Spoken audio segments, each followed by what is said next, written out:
ကျိုးမဲဝမ်ဖိုင်ဆက်ကလေးတစ်လုံးမှာတသိန်းစုံစုံနဲ့ရနေပြီဆိုတာသိပြီးကြပြီလား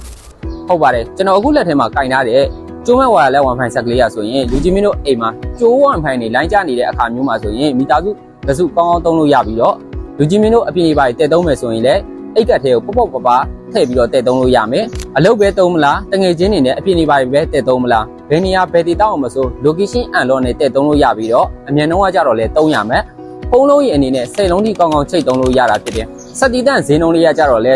3,1500ကျပ်ပဲကျတင်မှာဖြစ်ပါတယ်ဒီလိုဆက်မျိုးတွေကိုကျွန်တော်ဆိုင်မှာလက်လီလက်ကလာရောက်ဝယ်အားပေးလို့ရပါတယ်ဗျကျွန်တော်ဆိုင်လိပ်စာလေးကကြတော့အမှတ်4/1ရွှေကိန်းနဒီအိမ်ရ4000ခန့်လမ်းမကြီးတင်ငန်းကျွန်းမြို့နယ်ရန်ကုန်မြို့မှာရှိပါတယ်ဗျဆက်သွယ်မှာယူခြင်းနဲ့နေရာ customer များအနေနဲ့ကျွန်တော်အခုပြပေးထားတဲ့ဖုန်းနံပါတ်မှာအသေးစိတ်ဆက်သွယ်မြင်များမှာယူလို့ရပါတယ်ဗျအားလုံးကျေးဇူးတင်ပါတယ်